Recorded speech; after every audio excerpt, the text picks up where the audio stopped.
The Greater Centerville Historians organized in the year 2000. The purpose of the organization is to preserve the history of the Township of Centerville, Cleveland and surrounding area.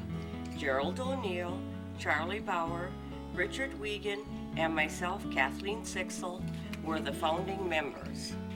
In 1831, the territory south of Green Bay was sold to the U.S. government by the Native Americans who had title to the land. The consideration was the promise of a reservation in another state. The Township of Centerville was established in 1850. The township had a village called Centerville. The reason for the hamlet's original name of Centerville was, in the days of the Indians, there was a trail along Lake Michigan between Manitowoc and Sheboygan. This heavenly spot was exactly at the halfway mark, so the early white man gave it the name Centerville. In 1849, the village of Centerville was surveyed and laid out in lots and blocks. The village of Centerville was renamed Hika when the Postmaster General informed the village leaders that another Centerville was located in the state. When it became time for Centerville to be renamed, a judge in Manitowoc by the name of Albert Schmidt would take kids hiking. The judge said, "You can't call a town hiking, so why not make it Hika?" Thus the village of Centerville became Hika. In the early years, Centerville had the vision of becoming a lake port. To encourage ships to dock there, 2 piers were built into Lake Michigan. Many German immigrants arrived by schooners, and the village began to grow. The village had a brick factory, stores, schools, a Lutheran and a Catholic church, mills, saloons, blacksmith shop, and a fire department, and a brewery. When the brewery was built, the settlement began to flourish. But when fire destroyed the brewery, the largest industry, there was no longer a need for the harbor facilities. So ended this chapter of the development of Hika. 2 miles west of Hika, another settlement known as St. Wendel began to grow. It had a Catholic church, a general store with a connected dance hall, and a post office was also located in the complex, a funeral parlor, and at one time a motel. With the clearing of the forest, tilling of the land began. This prompted the exporting of lumber and grains. The farmers of Centerville looked forward to the building of a railway since they had a serious problem transporting their products. In 1873, the Milwaukee, Lakeshore, and Western Railroad was built between the settlements of Hika and St. Wendel and was named Centerville Station. In 1880, Centerville Station was renamed Cleveland after President Grover Cleveland. Cleveland, at that point in time, owes its growth to the fact that the Township of Centerville was a rich farming community, and farmers from miles around would bring products to be shipped by rail or ship. The village of Cleveland had several grocery stores, a furniture store, a funeral parlor, several saloons, Lutheran church, hardware stores, several gas stations, newspaper, photographer studio, several car dealerships, cheese factory, several feed mills, livestock yard, and lumber yards. The biggest business was the Cleveland Co-op, which offered many types of services. With the failing of grain crops, the farmers began dairy farming. With the abundance of milk, another industry began, cheese and butter making. Local cheese factories dotted the countryside. One-room schools were usually built near the cheese factories, so children would have a ride to school when farmers brought their milk. In 1958, Hika, St. Wendel, and Cleveland incorporated into the village of Cleveland. In 1968, the Cleveland Elementary School was built. The Township of Centerville has seen many farming changes, but dairy farming is still the primary vocation.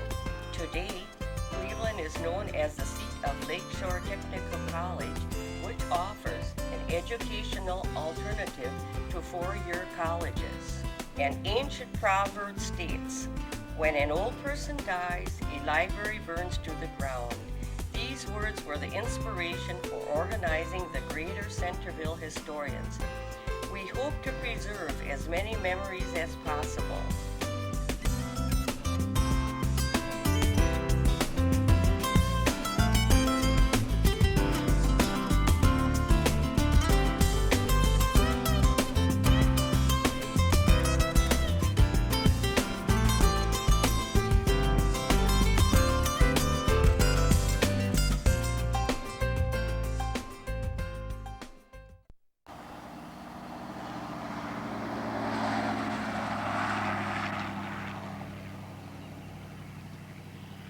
We're here at the Pinecrest Historical Village to view some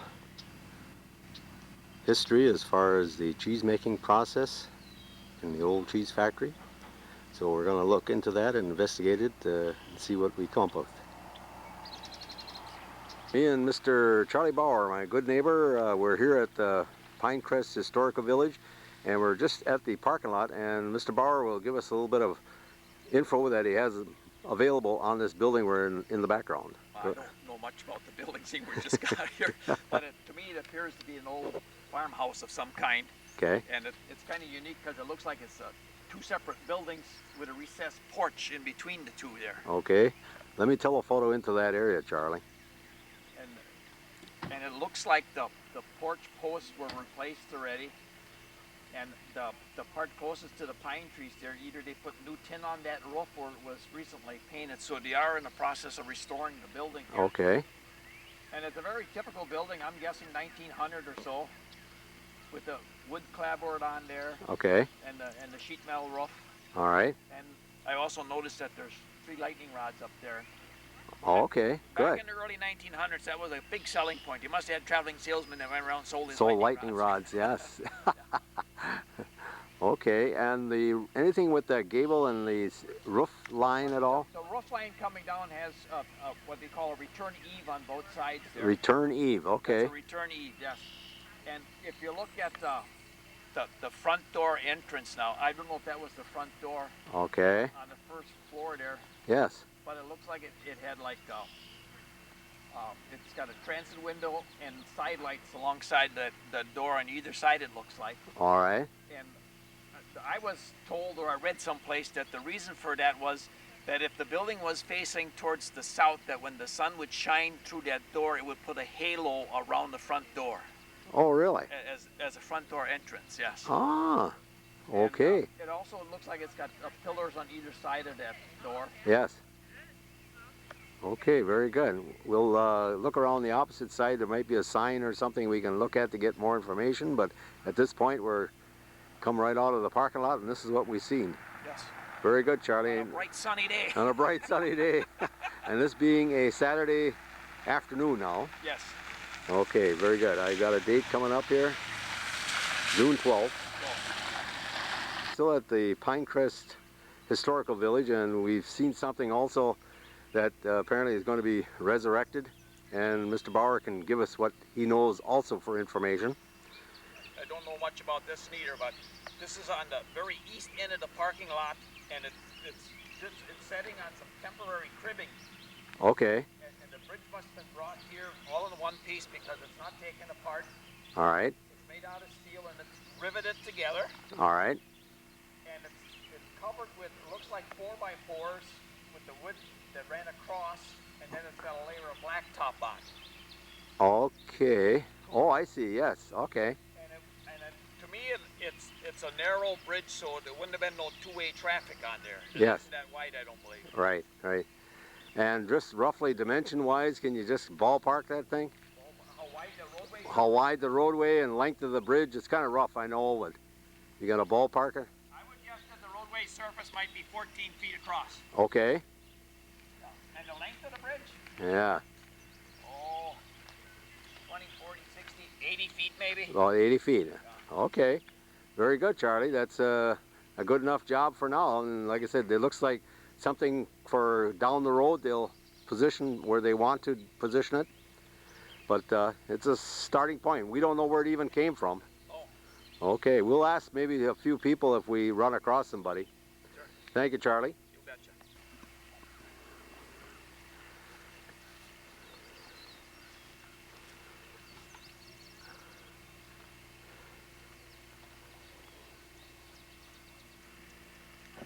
You notice on the sign that says 1850 Greek Revival Residence.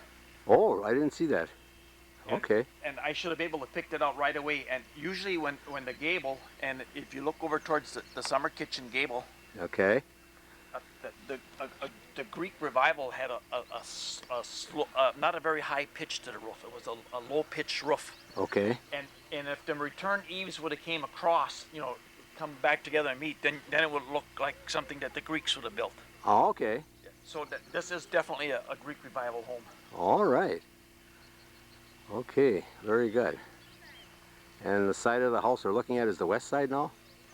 Yeah, that would be the west side of the house here, yes. Okay, very good. Leo Zern, Zehren.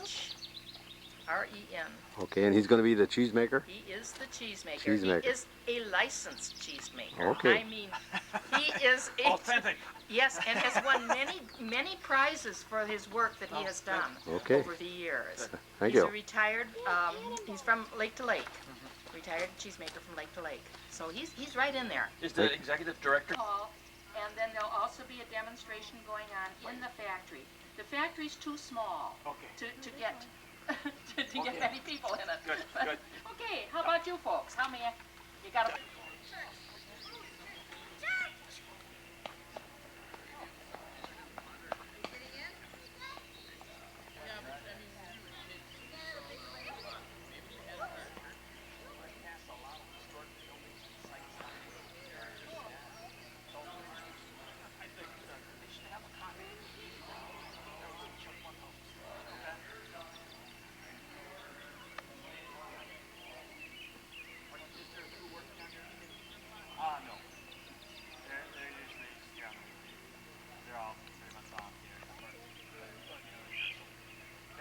In there if you want to look around.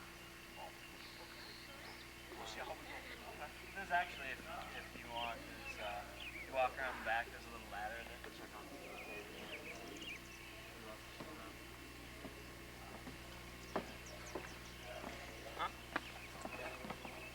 Hey, we're looking at an unusual picture here in the past, and it's got looks like a building and some horses and buggies, but this gentleman here will give us more detailed information. Go right ahead, please. Okay, I'm Leo Zern, and I've been in the cheese business all my life, and this happens to be a picture of my grandfather's first cheese factory. Okay, and where was that located? This was located over in the town of Marble, near Marion, Wisconsin. Okay. And basically at that time you had a pretty straightforward building, and you had a little covered intake receiving area, and as you can see, the farmers all hauled their own milk in their wagons. Yes. And the cheesemaker had a hook. He stood on the stand, and when they bought the cans, with his hook, he'd grab one handle. All right. The farmer would take the other one and lift it into the cheese factory. Holy great. And then he probably had 8 or 10 farms nearby. They couldn't be very far away because horses were the transportation. Sure, sure. So after they milked, they'd bring it in. He'd receive the milk from his farmers and get ready to make cheese. And of course the farmers, this was a good chance to do a little visiting. Okay. So they'd kind of hang out here for half hour, 45 minutes every day, and have a little fellowship and whatnot. And once my dad got the milk, my grandfather, he would get it into the cheese vat, and he would immediately start making cheese so the milk wouldn't go bad. Okay. Because they cooled the night's milk with well water, or if they had a cistern or a stream, they'd set the cans in to cool them. And the morning milk that they milked, they would not cool. They'd just bring it right to the plant. So I see. Sure, sure. So warm milk, if there were undesirable bacteria, of course they would go rampart. So as soon as the gentleman here, and he'll identify himself one more time, if you would please, and continue with the story of the cheese factory. Okay, my name is Leo Zern. I was born and raised in a cheese factory and spent my life in the business. This particular cheese factory was my grandfather's in Basically, we had talked about some of it, right? Yes, we did. You can Yes, continue right from where you'd I like. was going to go, once the milk was in the factory, it was kind of just one large room, and it had a cheese vat and a cheese press. And he'd get the milk into the vat and get it made into cheese and curds, and then put it in the forms and press it overnight. Then in the back of the cheese factory, they had kind of a drying and curing area.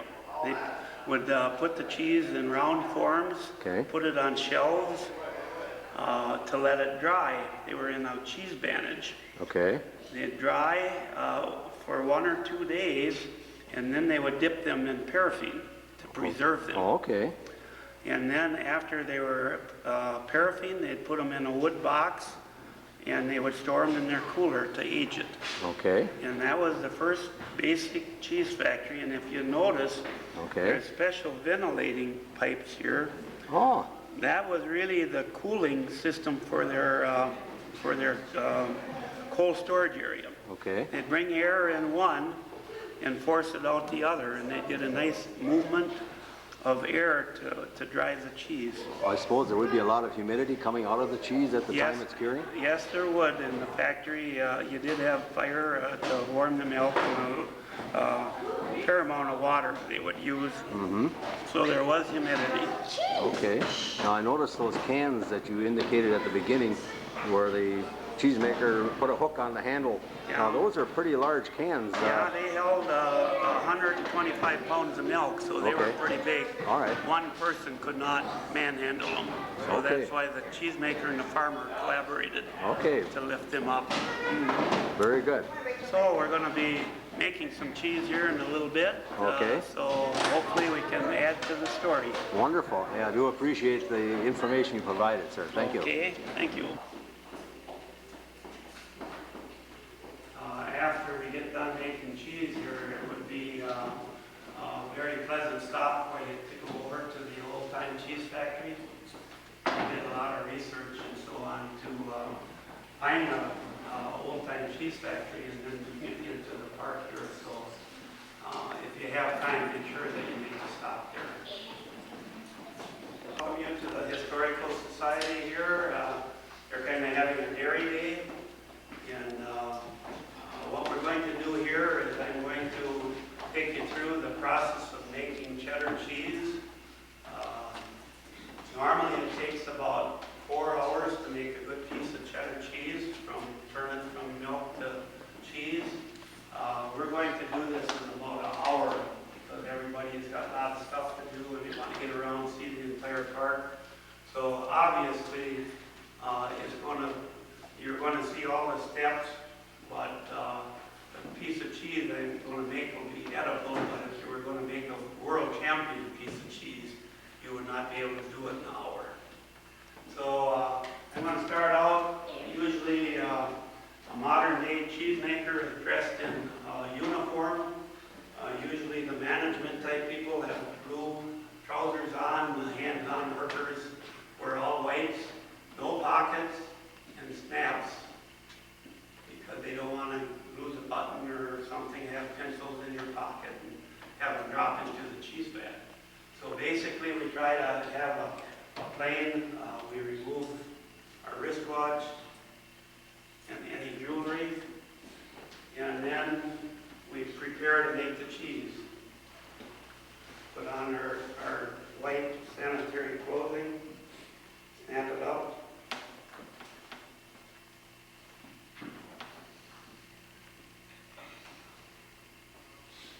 If you have any questions when we get rolling, don't be afraid to stop me. Okay, then you don't want any hair in the cheese, so you put on a hairnet. You want to get it over your ears, and so you catch the front of the hair. And then we usually put a bump pad on in today's factory because some of the equipment you probably bump your head. So we put a hat on. We have earplugs if we so wish. We won't need them today. And then basically we try to avoid touching the cheese. So we work with rubber gloves. So usually have steel toe dam to the cheese factory. So pretty well set. The milk has been collected from the dairy farms. In the olden days, it was put in milk cans and cooled with well water or cooled in a stream to cool it down. The morning milk, generally, they didn't cool. That came right into the cheese factory. So once the farmer got done milking, his first thing he did was make a trip to the cheese factory. Usually either a little old Model T or truck, or a team of horses was real common in a little cart. You bring his milk to the cheese factory, and the cheesemaker at that time was a pretty handy man. He received the milk, and then after he got the milk into the cheese plant, into the cheese vat, he made up the cheese. So I got my milk. The farmer bought it to me here just a short while ago. And we're going to put it into the cheese vat. This is regular milk. It's right from the Holstein cows. It's got about 3.8% butterfat, which is a very nice milk for making a quality cheese.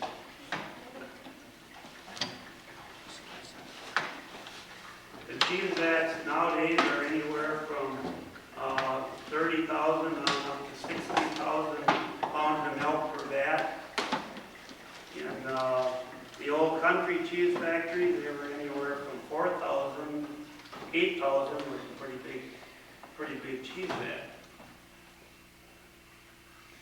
It takes about 10 pounds of milk to make a pound of cheese. So if you want to keep that ratio in mind, 10 to 1. Well, you get your milk in the cheese vat, and the first thing you have to do is get it to the proper temperature. And cheese vat normally has steam connected to it. So if the milk is too cold, you can warm it up.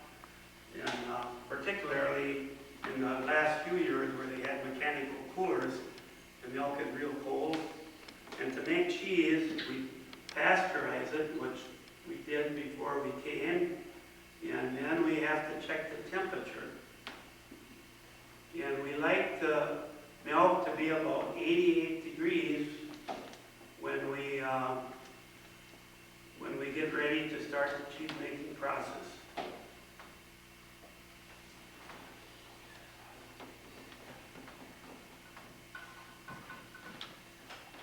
It looks like it's not too bad, but you want to turn the steam on a little bit and warm it up just a little bit.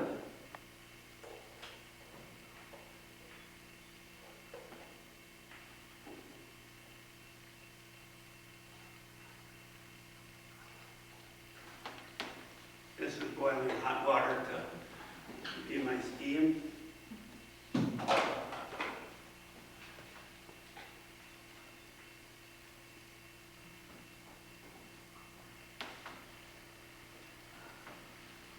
Okay, it looks like it should be all right. The next step is to start adding ingredients. And you'll notice the milk is snow white.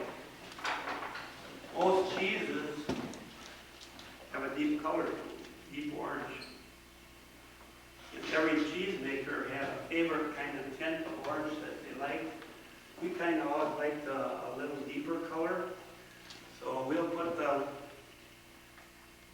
color in.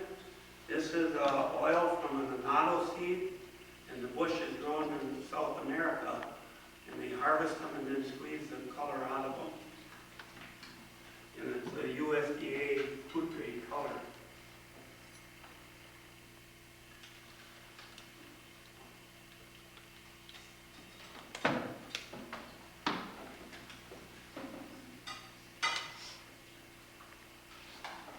So you put 1 ounce of color in 1,000 pounds of milk. So we just did that now. What did they use for color like in the 1800s? It was always this, or else they made white cheese. They imported it. Yeah. Mm-hmm. can't use a regular food color like you would if you were baking a cake or something. It won't take in the milk. So we have to get this color stirred in now. And the vat, the regular vat, you have a mechanical agitator. In the more modern vats, the little cheese factory over here, they had a wood rake that they used. These two gentlemen in the back, they're going to man the cheese factory and tell you all about it. And I think they've made some butter. Am I right? So after this, you'll want to make a stop over and see those guys. There, we got the color pretty well stirred in. Looks like about the desirable color that we would like. The next thing we put in is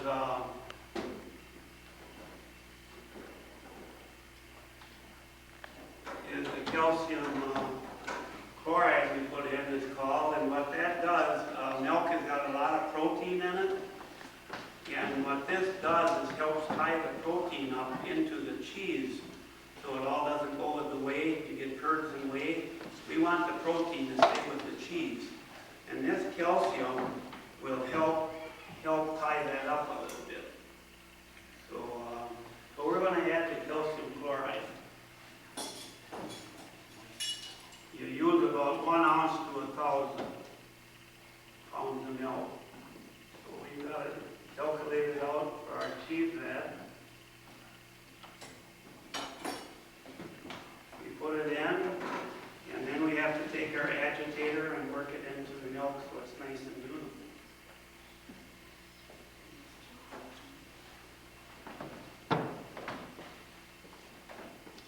So you can see how viscous and liquid it is at this point yet.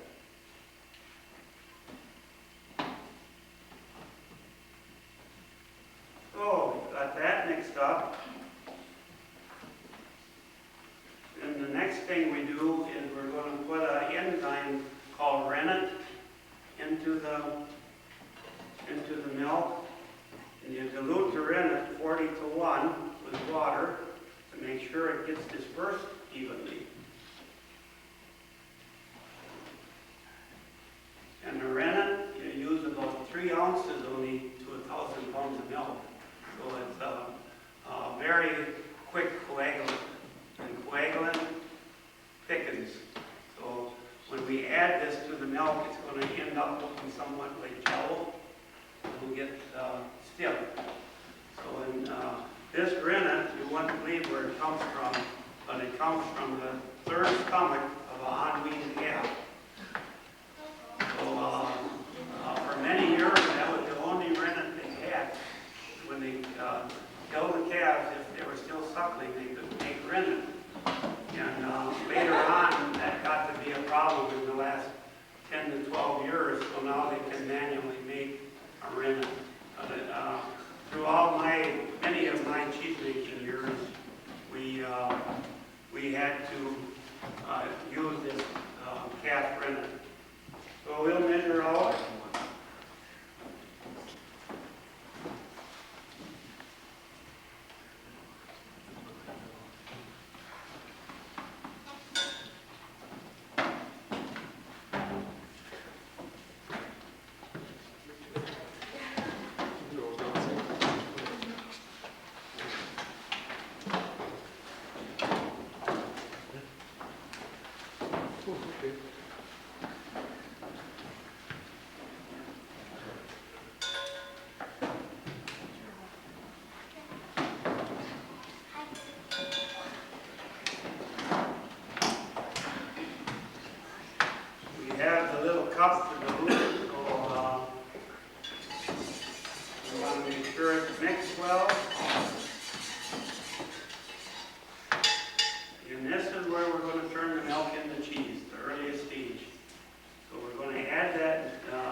cheese factory in Shiocton, Wisconsin. It was called White Lily Cheese Factory. And I was literally born in the cheese factory. I was born on the kitchen table right above that. So I was born in the cheese factory and spent my entire life in the dairy business. In 1938, my folks moved up to Wendel, Wisconsin, and we had Tracy Corner Cheese Factory from 1938 until 1967. My folks owned it. And I took 4 years out to go to the University of Wisconsin at Madison and study dairy and food science. And then I owed Uncle Sam 2 years. So immediately after college, I went to the Army for 2 years, and then I came back, and my dad wasn't quite ready to retire because they didn't have Social Security. I don't know, some of the older people might remember that, but so if he could work 2 years, he could get Social Security. So I said, Dad, I'll work for you. I'll run the factory for you. But at the end of 2 years, I either want to buy it or I'm going to go out and find a job. Okay, so at the end of 2 years, he was ready to sell it. So my brother and I bought his factory and a couple other ones, and basically that's how we got into business. This picture right here was my grandfather's cheese factory, probably in 1890. You can look at it later on. And that's where my father learned how to make cheese. And then this was the factory I spent all my youth in. This is the one my brother and I owned. This is the Lake plant, Land Lake plant in Denmark, where I spent 32 years. So those are just a few of the pictures. So that's my history a little bit. When I worked at Land Lake, we put 1,850,000 pounds of milk a day through the plant, and that was equivalent to about 4 semi-loads of cheese. So I know the little part of it, and I knew the big part. So basically, that's a little bit of that. In general, the first cheese was made by accident. It happened at the time, before the time of Christ. The nomads would take their camels across the desert. They put a little camel milk in the pouch, and end of the day, they'd try to get a drink, and it was sour. Turned into cheese. So really, that was the first cheese milk that we had. And hot weather was just too much for the milk, and soured and converted to cheese. In the U.S., many of the immigrants bought the cheese-making trade here from their ancestry, and they'd make it in their houses. But the first cheese factory was built in 1851 in New York State. And then the German immigrants moved into this area of Wisconsin, and in 1864, the first cheese factory was in Wisconsin was located at Lodi, that's out of Fond du Lac. And Chester, he's a cheesemaker. So that means the Wisconsin dairy business is about 150 years old since then. So that's how the business got started in Wisconsin. And as you well know, dairying is probably one of the most important industries we have here in the state of Wisconsin. And even though we're losing farms and the number of cheese plants reduced, we still are the most prominent people in the dairy industry in the United States. And the thing Wisconsin is noted for is everything they do in the dairy industry field is done the best. We're the world champion cheese makers, we're the world champion butter makers, we have the most modern farms, the most efficient farms. So I think we as citizens of Wisconsin should be very proud of the dairy heritage that this state has built. California is putting a little heat on us, but they still don't know how to make good cheese. They make a lot of it, but it's not as good as the cheese you buy here in Wisconsin. And I dare anybody to go out there and try and find better cheese. If it's good cheese in California, we sent it out there. our cheese making here, when you add the rennet, it's supposed to get a little thicker. Some of you in the front can see it's kind of like gelatin. So the next step that we do is we have to cut the curd now so that we can extrude the whey. So we call this cutting the cheese. So we'll take there's wire knives you'll see in the little cheese factory, and they just run them through.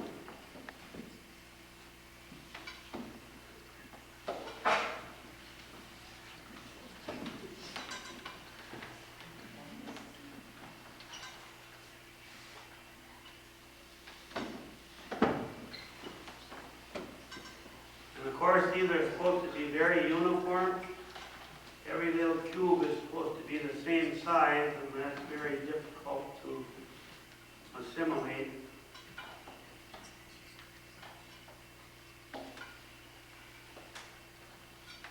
We go that way, and now all it is this big long ribbons. So we have to cross cut, and that'll make it into cubes.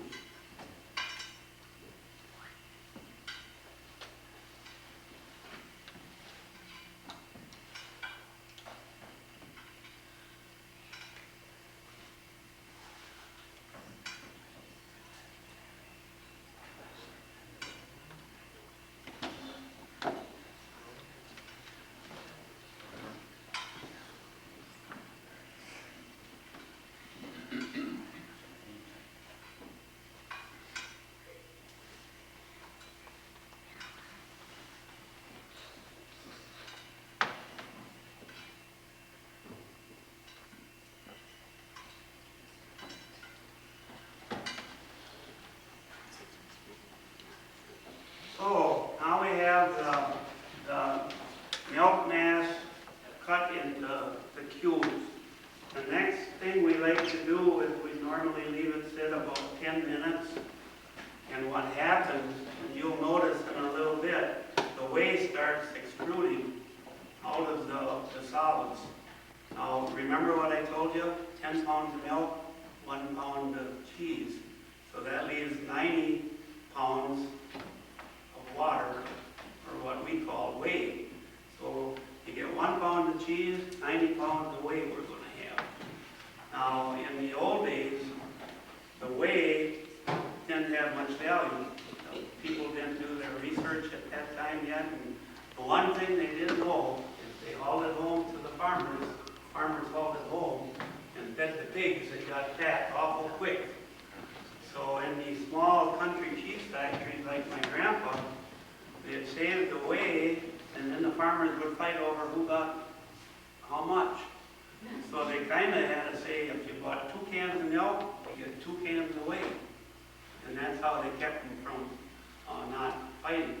And then later on, gee, they found out there's a lot of butter fat floating around in that darn whey. That's why the pigs are getting so fat.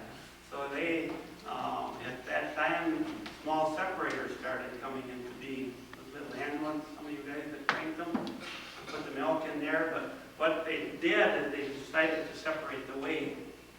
And they'd get a fair amount of cream off from that whey, butter fat, and then they'd churn that into whey cream butter. But then the whey still has a very lot of protein in it. So in modern days, we take the water out of the whey. Whey is about 6% protein, so on 100 pounds of whey, you got 6 pounds of protein, and that's very valuable. They use that in the ice cream industry, they use it in the baking industry, they use it to make baby food, they use it to they break the sugars down and use it to coat pills. So in modern time here, it became very important for the cheese factories to make use of the whey, to give it a greater return to the farmers because the whey was so valuable. So now, in today's cheese industry, the whey is almost as important as the cheese. So you can see the whey is starting to come out. What we're going to do is go around the vat a little bit and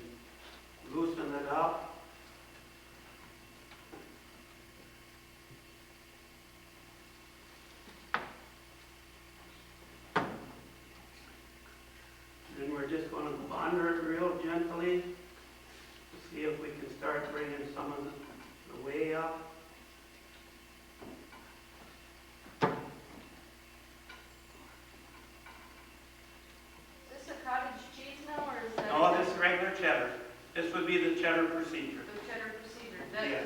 cottage cheese would be a different procedure then? Yes. Okay. Yes, it's totally different. There, it's more or less you put the culture in and you leave it sit for 18 hours and let it firm up like this. And then you dice it, and that's more or less what cottage cheese is. They put cream in it to make it real creamy. So I didn't tell you about that culture much. Basically, milk has got bacteria in it. When they milk it, there's bacteria. Some are good, some aren't so good. The ones that aren't good usually come from insanitary practices. In the old days when farmers would milk their cows by hand, they'd wet their hands because they milked a little better, and that stuff would run in the bucket and bacteria would grow.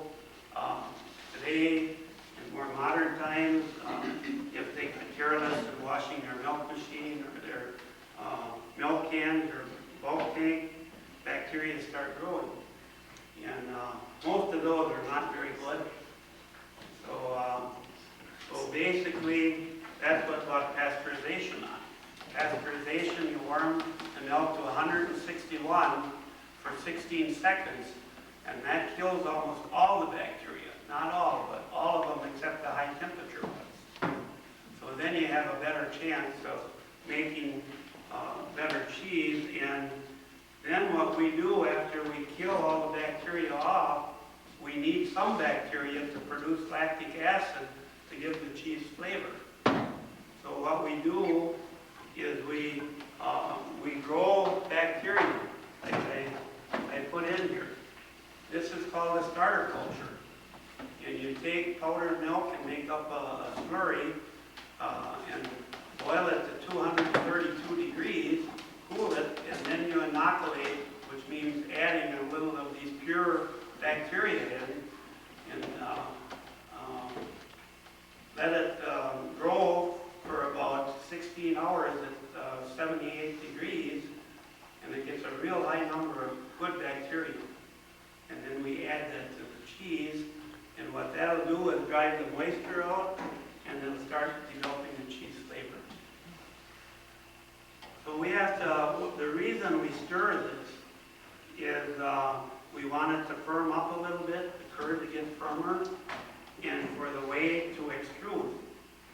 So normally in this process you would have cooked the milk from 88 to 102 to drive the moisture out, and that also makes the temperature more desirable for the bacteria, for them to start multiplying. I may have to add a little heat here, I think. Yeah, it's pretty low, so normally you would turn your steam valve on and bring it up a little bit.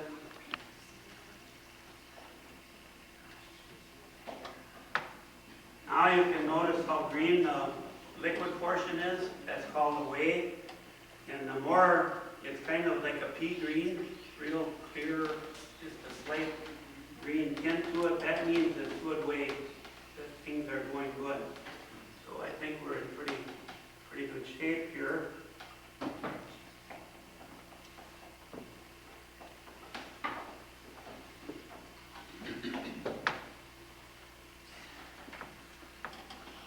And what you like to do as you're stirring is not let it get in too big of chunks. The reason for that is it would lock the moisture in again. And then the cheese will have a sour flavor to it. So cheese making really is quite a science. It's something that you can't just have a notion, well, I'm going to be a cheesemaker and be a cheesemaker. There's quite a bit to it. I think now we've got it firmed up pretty good. So our next step is we want to start removing the whey. So in cheese making terms, they call that drawing the whey, which would mean there's a big valve on the end of the vat. You'd put a strainer by it, and then you would drain the whey off. You guys will be showing them that, won't you?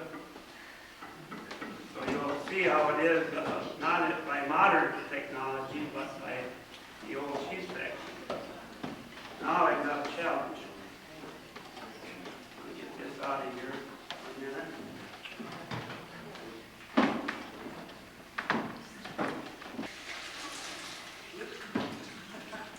Just a little bit.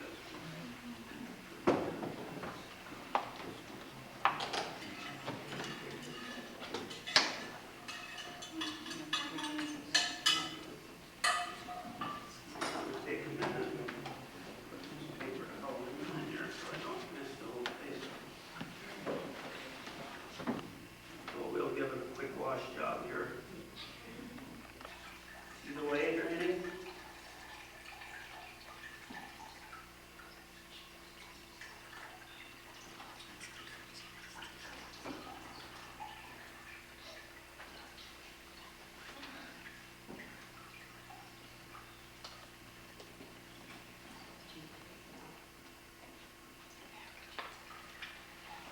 Are those cheese curds now, or is that, or not? Yeah, this is cheese. The cheese curds, as you think of them, that'll come later. Oh, okay. Now what we're going to have to do is mat it. And we're going to do things to get rid of this weight, is what we have to do. So here's our cheese from that gallon of milk, half gallon of milk. And I want to show you the weight so you know what that looks like.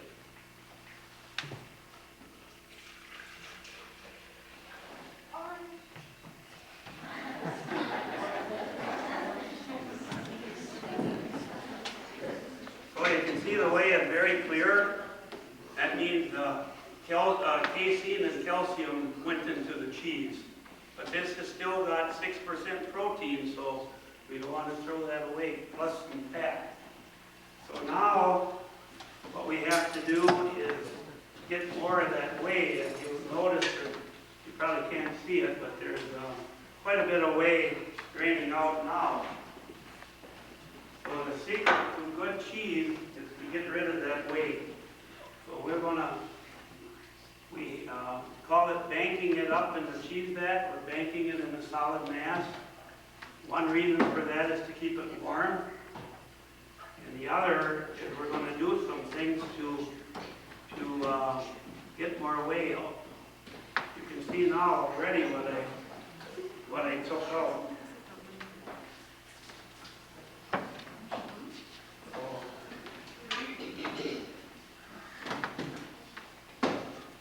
So what you do is in the little cheese factory there, you would take that wooden rake and you would separate it, some on each side of the vat, and it's pitched, and the whey would drain out.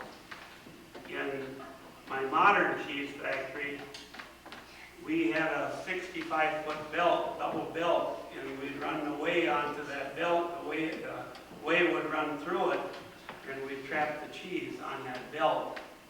So that was the real modern way. We're just going to give it a turn here and see if we can get a little more whey out.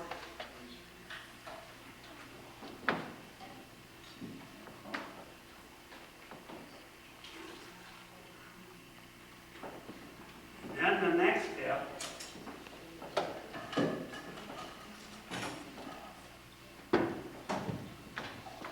is we start cheddaring it. That's what they call cheddaring. And by cheddaring, what you do is you cut them in slabs. So I'm going to cut them in a slab.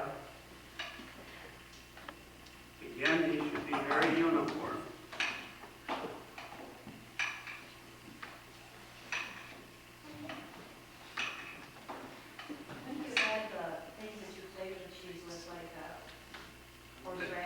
That would be right after you salt and before you put it in the forms. I did bring the one that we really sold a lot of when I was still working was this hot pepper jack. And we'd buy jalapeno peppers. And you know, at first we didn't put too many peppers in. We thought, boy, the people won't eat it. But then we found out that peppers were cheaper than what cheese was. So we decided, boy, we got to put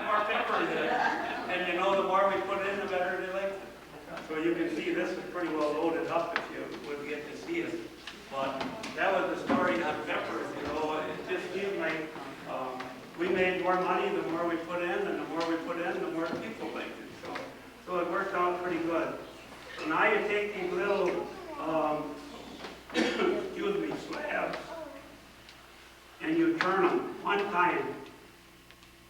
So I'm going to do that.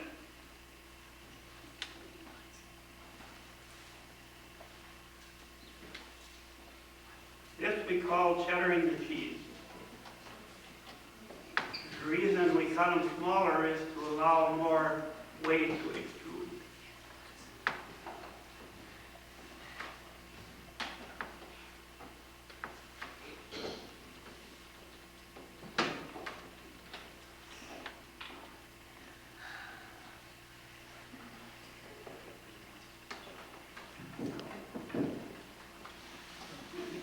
When my father taught me how to make cheese, the one thing that was a real no-no is if these weren't perfectly straight, they had to be uniform. Like here I flunk, you know, but they had to be perfect because that made for uniform characteristics throughout all the cheese. You got some short and some long, and some thick and some thin. That's just the way your cheese is going to finish up. So the mentors of cheesemakers were usually pretty tough. Those old guys, they had a recipe, and if they could sell cheese, by golly, you better follow it, or you weren't a cheesemaker too long. But my dad was also born and raised in a cheese factory, and he actively made cheese for 60 years. After we bought the cheese factory, we thought, well, we're going to get rid of it. You know, kind of. But he'd come out every day and he would never tell us what to do, but he was always there and, you know, kind of watching a little bit. The floor didn't get just cleaned right or something. He'd kind of let us know. But it was good that he did that because it kept us on target, you know. And I guess, well, he was my main mentor, and then when I was down at the University of Wisconsin, I had a professor by the name of Dr. Walter Vincent Price. He came from Cornell University in New York, and he was a renowned cheese expert in the whole United States. And I don't know if any of you people are local, but that's Peg Harder's dad. She's the one that runs this. So it was a nice relationship, and Dr. Price really, he wrote this book here on cheese making, and the procedure he's got what I'm following. So he became known for his cheese making technology. See, now it's getting pretty dry, not much, but we're going to turn it a couple times. We go one more single high, and then we'll go two high, and then I think probably it's going to be, it's looking pretty darn good. I think that we're going to make the grade with it.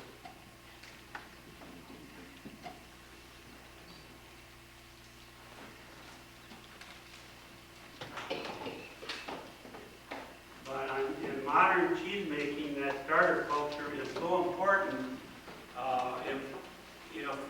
If it's not working right, you can get some really bad flavors. One of them, you'll get real acid where you can't hardly eat it if it gets too wild. And sometimes they, if they aren't managed right, they'll develop unclean flavors. You won't even know. You'll start with good milk, and the cheese will end up and won't be clean. So that's very important. And then the other important thing in a cheese plant is if you have a good recipe, by golly, you better follow it. If it's 3 minutes, that means 3 minutes. You know, and if it's 102 degrees Fahrenheit, you can't go 103 or 101 because it'll be a different piece of cheese. So these are bragging rights a little bit, but my cheese plant in Denmark, we felt that the most important thing to running a good dairy plant is to have superior quality. So we average 99.8% at the very top grade of cheese. And as a result, we were the world champions in 1992 in cheddar. And here at the little notice, Denmark wins again. So, you know, we got notably one big award every year for our quality. And really what that meant to us is that our cheese making was on schedule. It was a test to tell us we were doing a good job. So that's why we entered that. So now we'll just go too high. We'll turn them and stack them. This is the cheddaring process. You usually turn them probably 5 times, and you can get them up to 3 high.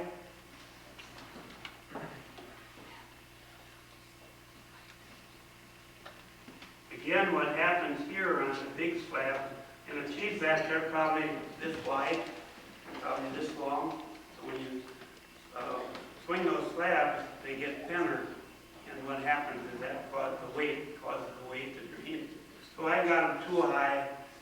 You know, I'm still getting a little wave, but it's really starting to come slow.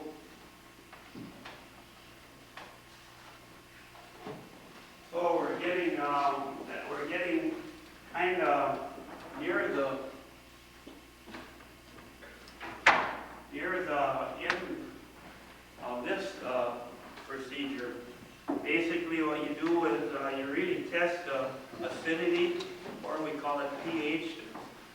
Acidity is just a measure, and pH is a device that determines what the pH or acid is in the cheese. And when that hits a certain point, that tells us then that it's time to salt. So we'll mill the cheese and salt it. And what salt does to the cheese is it stops that bacterial action. If we just put the cheese in the hoop, it would continue to develop acid and turn real sour and be very undesirable. But if we put the salt on at the right time, that stops that bacteria, and you get the nice cheese curds, and then it makes the desired flavor we want. So I think we're ready. So we're going to do the cheese milling, it's called. And that's where you take these slabs and run them through a machine, and it'll make it makes the cheese curds. Everybody knows what cheese curds are, don't they? Everybody from Wisconsin here? No. Well, these are cheese curds. That's as fresh a cheese as you can get, other than in the package. So we're going to mill now. That's called mill curds. So we're going to do that. Right now, I'm going to mill it. Basically, the curd mill has got 2 sets of knives. One goes round and round this way and makes it in strings. And then there's a 3-bladed knife that goes around the bottom and whacks it off and puts it in the slices.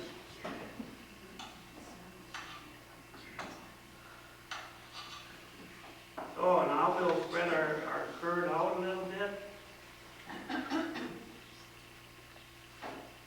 And here you can see we've got a lot more pieces again.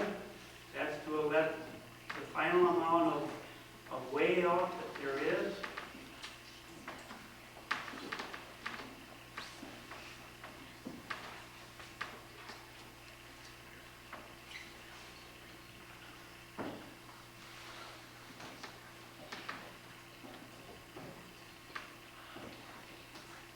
This here we would have a kind of an agitator that goes around and it's got like feet on it, and that would break it up and work the salt in.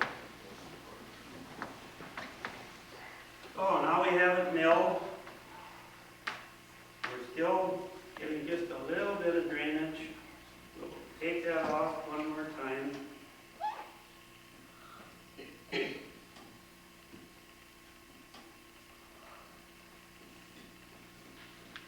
And then we're more or less ready to salt.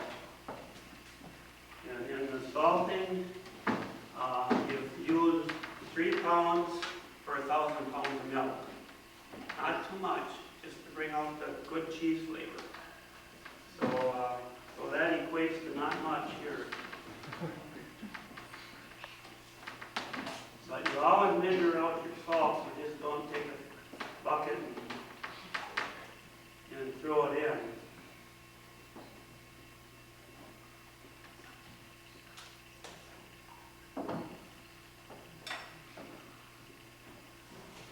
then you go through the salting process.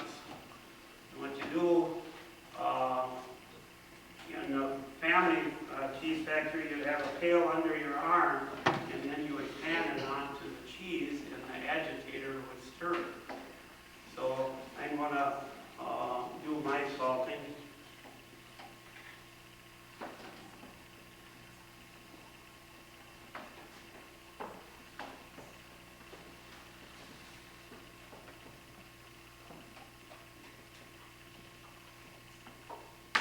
And then we have to mix it in.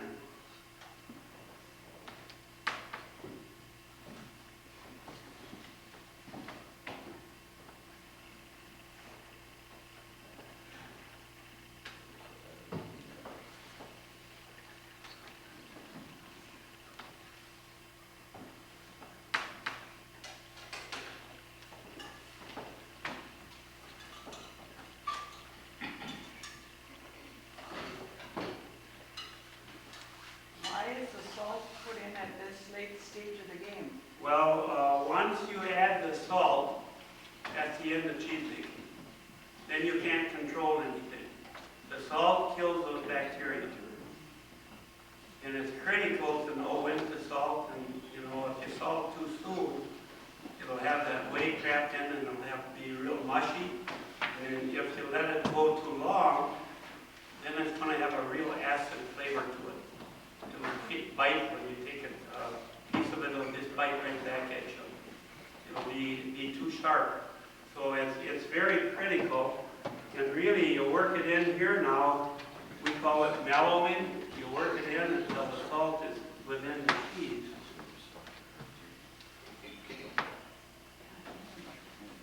And then once it's made, then you would put it in these hoops, forms.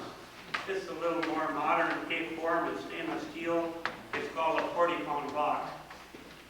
Now, in Grandpa's day, we had different types. They were usually round, and they had a bandage on, cheesecloth, and they were called midgets or cheddars or flats or longhorns. They had all different sizes and shapes. Most of them weren't this big because they cut them up, and package them like that. They'd have the bandage on. They would press it overnight under pressure in a little cheese factory has a cheese press where the forms, they get tipped on their side, and then they press overnight, get it all solid, and then they would take them out of the form, and they had drying shelves where they would take the daisy or the midget, and they would put them on the shelves to dry. They'd have forced air going through the drying room, and they'd dry them 2 to 3 days, depending on what the humidity. And then they would paraffin them. They'd take the block and submerge it in paraffin for 8 seconds and bring it up, and then it wouldn't mold or anything, so it was prepared for aging. And then what they would do, usually the cheese factories on the back end, it was either built in a hill or they had means to do some cooling. And the longer you held it, the more age it would develop. Now, a poor piece of cheese will never get better. No matter what you do, you can't make it better. But a good piece of cheese will always get better. So if you have a good piece of cheese and age it, it's going to get better. So basically, it's important to go through all these steps and make sure the salt is worked in. And you get this far, well, good cheesemaker is anxious to see how we did. So.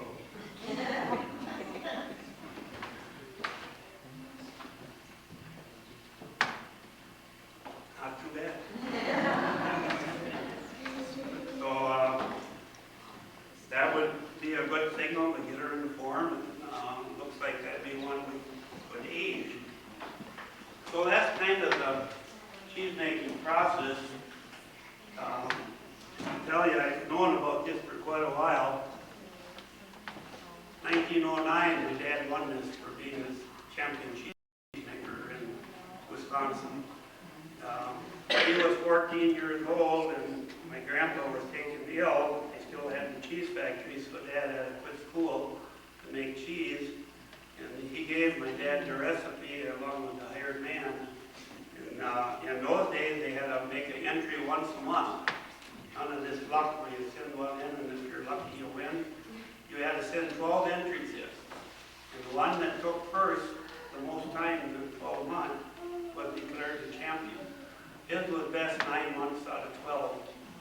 So, and then in those days, the suppliers, the guys who bought rennet and salt from, it was quite an honor to have the cheesemaker use their rennet or their salt, so they give a gift. So they got 3 gold watches for winning the award. My grandpa kept one, my dad got one, and the hired man got one. So this laid on his dresser, I don't know how many years, and I kind of had an eye on it. And one day, I don't know, he was in the blues a little bit or something, and I said, Dad, when you decide to go to the next world, I'd really like that watch. Well, he said, I'll tell you, let's take a trip to the bedroom. I walked in, and he put her in my pocket, so I felt pretty good about that. So I'm the last of 3 generations. My kids said, you work too hard, Dad. We don't want to be cheesemakers, so I didn't get any of my kids in it. So, but I had 4 brothers, and 3 of us ended up in the business. So that always made my dad pretty happy. But the final test on this, people made in the dairy plant that I used to manage. This thing is called a cheese dryer. This was the gift I got for being a world champion. One of the suppliers gave it to me. But this is called a cheese dryer, and what you do is you clean it off. It's stainless steel. It's kind of like a double-edged knife. And you pick one block out of the cheese vat, and then you insert it into the cheese. And if your hand turns red, that's a good sign right off the bat. You give it a half turn, and then you bring out the plug. This is called a cheese plug.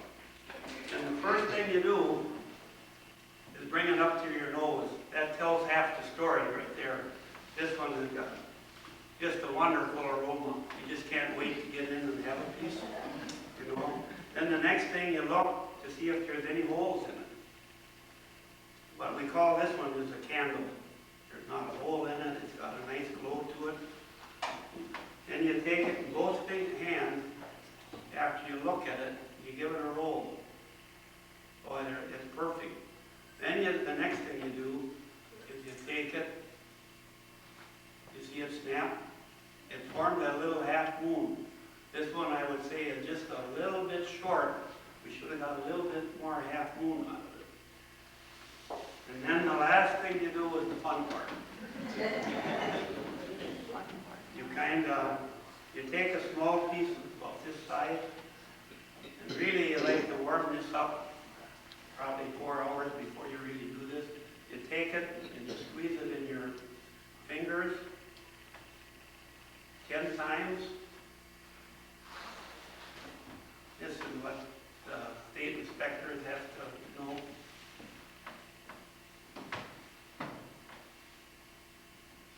I didn't count, but that must be pretty close. Here is bitter, front is salt, and over here is sour. So you kind of roll that cheese to those different flavor pits. And that'll tell you, you know, on a grading type thing, that'll tell you if it's good or not good.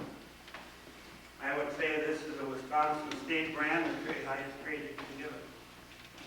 Excellent piece of cheese. Now, just over here a little bit, this little can here, I carried up and down the steps many days. We had the cheese factory, we could always take a gallon of milk for the house. So my dad would always take the best farmer and fill it up.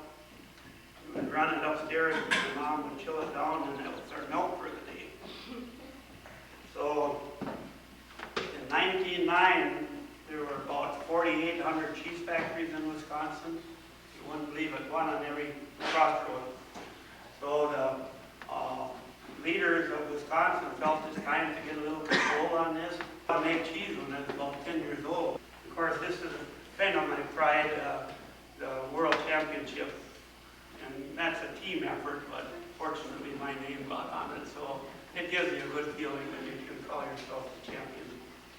And these are some of the books that I really feel are necessary in the cheese plant. This is the one by Dr. Price, Peg Harder's father. He was a real artist in cheese making. He knew it all, but it was helpful. And this insignia here, if you ever see it, is the insignia of a master cheesemaker. Now, I was too old to get into that program, but I was young enough to develop it. So I was on the board of directors for developing a program to designate master cheesemakers in this day and age. They have to meet a lot of criteria. Yes. Feel free to. This is some world champion stuff. We're up at the other end of the grounds here. I believe it's the east end. And this is the cheese factory. I'm guessing around 1850 or so. And in here where the crowd is moving into, they're going to do a little demonstration of how the cream was turned into butter. So later on we're going to be getting into the inside of that, and then they're going to explain how the building itself worked. Mr. Bauer and myself, Jerry O'Neill, are here at the Pinecrest Village, and we've run into a friend here that we know for quite a while, and he'd like to introduce himself and give us a little bit of his own history. Go right ahead, please. I'm Mark Stecker, and been in the dairy business all my life, starting working for my grandpa in Heinz Mill Cheese Factory, and going from there, working after school in a dairy plant, okay, hauling cheese and so forth. All right. And where was this dairy cheese factory located, This please? factory is located about 6 miles west of Manitowoc. Okay. On what highway or road? Is there something there? Right now, I actually live there. It's the Highway H. Oh, okay. Very good. Located right now. All right. And Charlie, you got a couple of questions that you'd like to... Yes, right now we're standing in front of an old farm wagon, and this would have been known as a heavy farm wagon. And I don't believe that the milk was taken to the cheese factories with a heavy milk wagon. Weren't they, I suppose they could have used this, but a lot of them had a lighter wagon that they used for taking the milk and the kids, you know, up to the cheese factory and then... Possibly, yes. But we all learned the milk was loaded on the wagon and then it was brought over to the cheese factory, and we kind of like to work through the process of how this all took place. Certainly Okay. can. We all would have to go over and see exactly. All right. I'll just follow you. I'll keep the camera running. The wagon would basically come up to the front of the cheese factory here where the opening was here. Correct. And then what would happen? The farmer would come to the unloading area, which is a dump tank and a scale. Okay. The cheesemaker would take a sample for butterfat. All right. And could you show me where that is? There's something inside there. Maybe you want to walk up inside that. I'd appreciate that.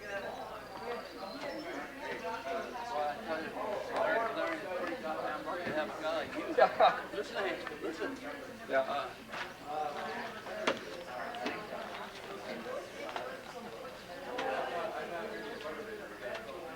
Okay. Anyway, the farmer would sample. All right. There you go. Sample the milk.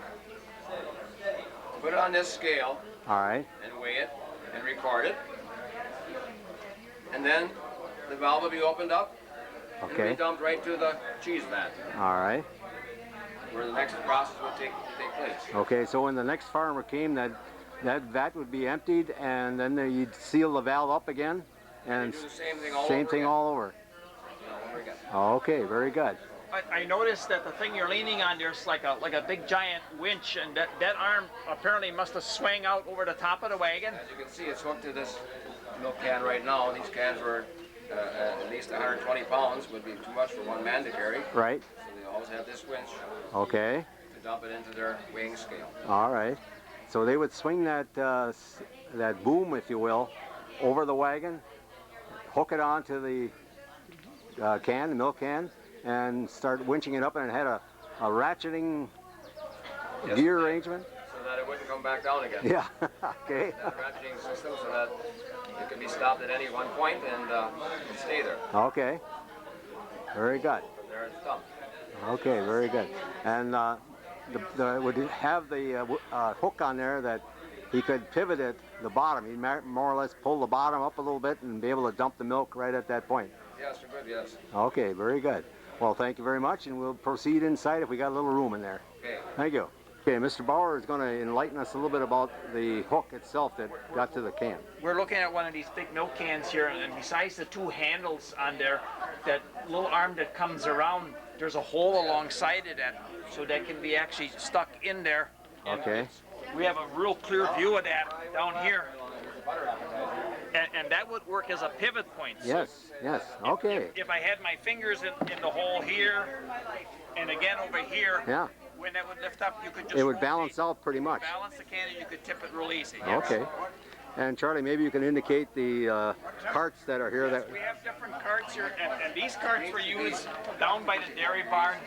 The farmer would fill the milk can, one can at a time, and when the cans were filled, he'd put them on the cart here, and then he would move them out to the end of the barn, and probably push it over to his milk house there where he had a cooling tank where he would set the cans in cold water to keep them cool.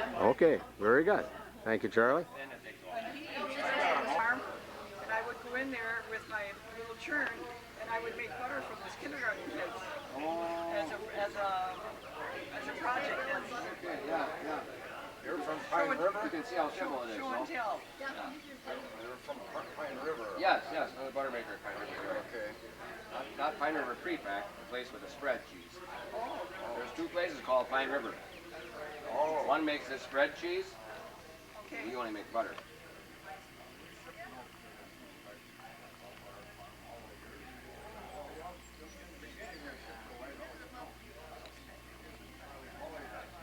This is the old-time cheese factory, probably back in the mid-1800s or so. And it was not uncommon, I guess, to be about 2 miles almost at every intersection, just about. They had a cheese factory to accommodate the farmers who had horses to deliver their milk every day, which they had to.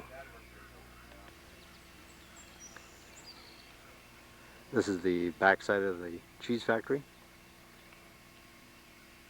The entryway of the raw milk that came from the farmers.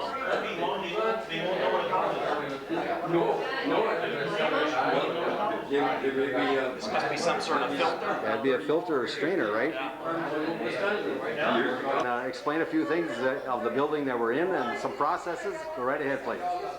Okay, the farmer's milk comes through this trough from getting weighed up. Okay. Outside. Okay. It would come down into this strainer. Okay. You know, flies back then and everything was a little less sanitary back then. Okay. And it would fill this up with milk.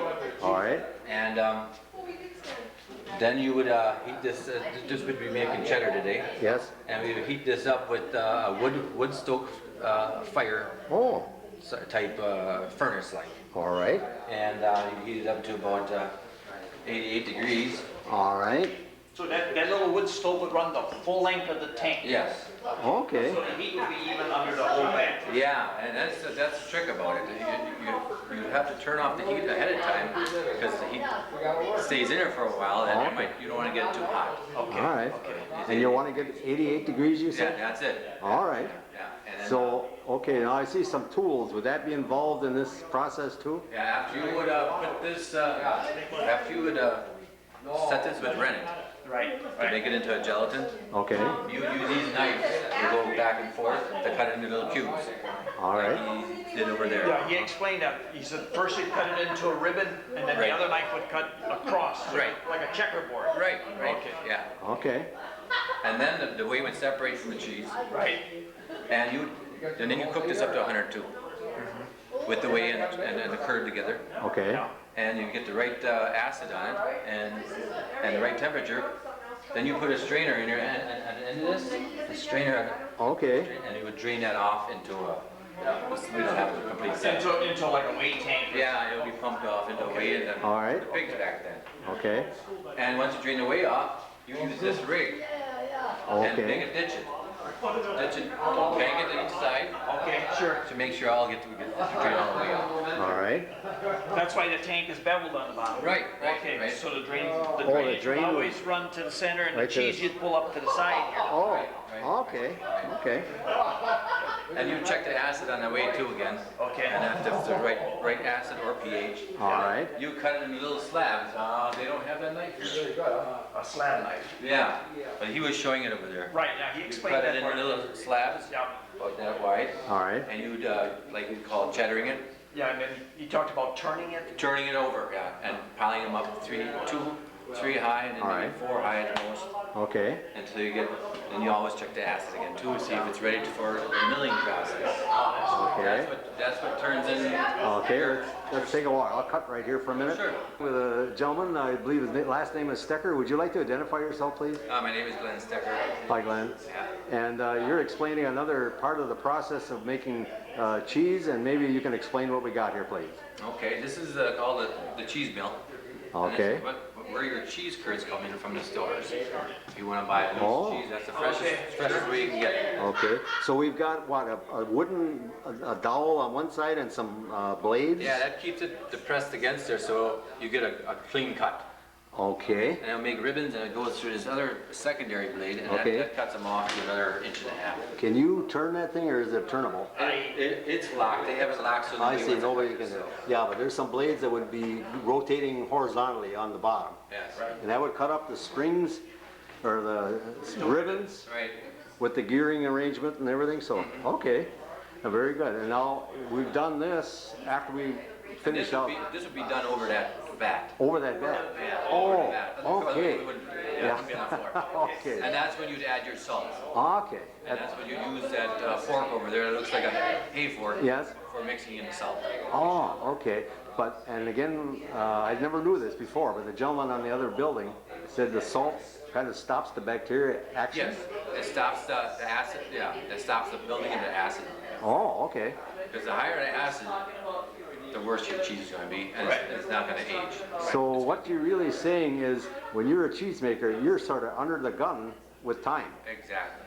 Okay. Everything's really has to be right on. Oh, So okay. when you taste a piece of cheese and you think it's good to you, that guy did a lot of work. So you really can't go out for a Coke or anything? No, not really. Not really. No. Okay. So you did this in your own cheese factory that you had or worked on? My grandpa, my dad, all had cheese factories, and that's where I Okay. started. Could you give their names, please? Martin Stecker, it would be my grandpa. All right. Paul Stecker would be my dad. Okay. And then Mark and me and my other brother Jeff is even in cheese yet. Okay. And your dad retired after, I saw him here Yes. today, but he's retired now? Mm-hmm. And how many years was he in? Do you remember it all? All his life, I bet, huh? 45. Was he a tough teacher? Oh, yeah. Yeah. Very tough. Yeah. Well, I can understand what you're saying. Yeah. With the time and everything has You're to be working perfect. with Mother Nature. Yeah, yeah. You never know what you get. The chemical reactions are going on or whatever, Yeah. and bacteria are working like everything, and Right, yet right. you screw up, it's all over with. Yeah, yeah. That cheese is not preferable for No. people. They don't Right. eat. So. Very good. Well, I do thank you for enlightening us. Now, we'll probably go someplace else. Unless, Charlie, you got a question for I us? was gonna say, what's the next process now? We got all the curds made and they're still in the Then vat salted. here, and it's been salted, Yeah. and you forked it and And mixed now it you put it in. into form, whatever form you want, a horn or a 40-pound block. Okay, and where would that have been done? A question for Mr. Stecker, and maybe you could answer it one more time, please. Okay. After it gets milled over the vat and salted, and salt mixed in, Yes. then it's put in hoops. There's all kinds of hoops. There's horns, daisies, midgets, flats, 40-pound block. There's even mammoths. Okay. All up Them to are just empty containers where Empty you containers. where you pack the cheese curd in. Yeah. And once you got the cheese packed into these the curds back into these hoops, then I'm assuming they have to get, Then they're brought over to this press. they're brought over here. Here's the cheese press. Oh, okay. This is the cheese press. They're all air actuated now. Okay, we moved to a different process here, Yeah, and the cheese press. the cheese press. Now you've done everything. You put them into the containers. This would be like This metal container that you would actually take over to the vat? yeah, you'd fill them in the vat. Okay, so this would all be curds in here then? Right, right. Okay. Right. All right. Okay, It would be in a bandage though. It'd be outside of this would be a bandage. okay, Cheese bandage. right. And you put your bandage over the top and your plate in there for pressing. Okay. All right. Put it down there in the hook. Press and you put your block there. You might need a block because you have different sizes of Right. cheese. Sure. Right. And you crank that. When that squeezes the Squeezes, cheese together. Okay, so it ratchets that piston toward the block that you've got there. Right. And you put a certain amount of pressure that you can apply, and Yeah, in this case, yeah, this is different. But nowadays they go by air pressure, so you know just the right amount of air. yeah. And then how long does that cheese stay in this configuration under this Till the press? next day. The next day? Always in the morning. You're always that first job in the morning is knocking out the cheese. Knocking the cheese out. Okay. So apparently, when you're squeezing this cheese, there's got to be fluid running Yeah. out the. Yeah, we have like a pail to catch the weight. Okay. Is there a trough on this table? There should be, yeah, right on the end here. Yeah. Okay, so that's where the whey, I guess, would still be coming out? Right, right. All They'll right. come out overnight. Okay, very good. And did you have to apply pressure every so often to You keep it? do it twice. The first time after you got it hooked up and in the press, and then the second time after, let's say you're washing up and before you go home, let's say hour and a half, you repress it. Repress it again. Okay, very good, very good. Thank you. Okay. Shake it? Yeah, shake. Just keep on shaking. Keep on How many shaking. hours? No, it shouldn't Till take about Tuesday. 10 minutes. 10 minutes. And what's 10 in minutes? What's in that canister? That's just cream. Just cream. And by shaking that cream, you're doing what then to make this happen? You make show business break, kids. Makes it into butter. Makes it into butter, just by agitating Just it. by shaking cream that makes butter? That's what a churn does. All it does is beats it. It gets the right temperature, and all of a sudden it turns into a whip. Like your whipping cream at home. But if you go too far at home with your whipping cream, you turn into butter. Oh, So. Or if you put sugar in it, well, then it won't turn into butter. So there's not really any advanced technology into making butter?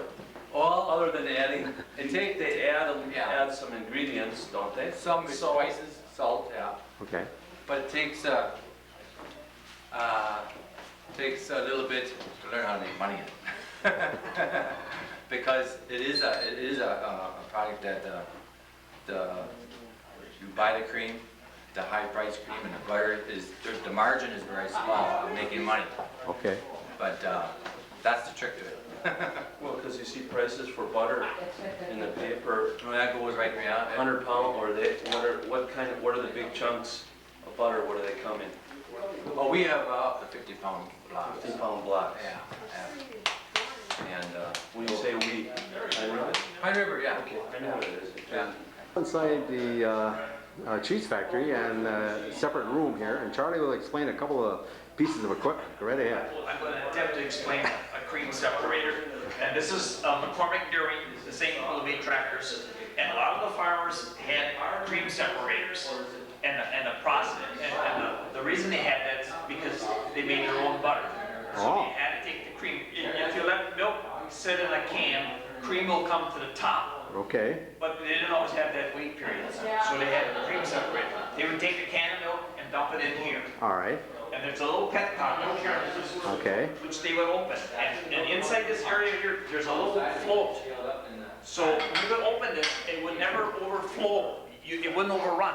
All right. The float would come up here and shut the thing off. I see. Okay. All right. Once you open the petcock, this filled with milk, this big handle on the side here, you'd have to turn, and it turned mighty hard.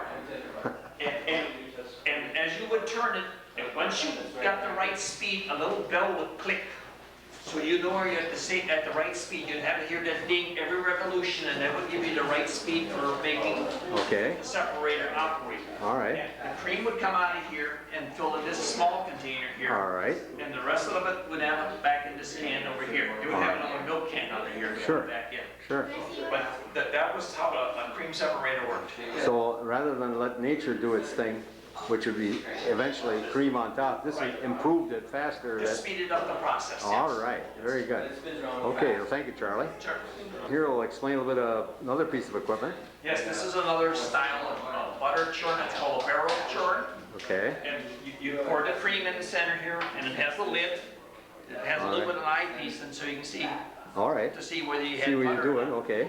And you put it in there, and you anchor it down, and you turn this tight until the handles would be tight, because the barrel would actually spin upside down, so you didn't want any of the cream leaking out. Okay. The crank is on the side here, and you would just turn this way, and the barrel would just keep flipping over and over and over, and periodically you would look in the window here to see whether or not you had butter. Okay. All right. That's how this simple device works here.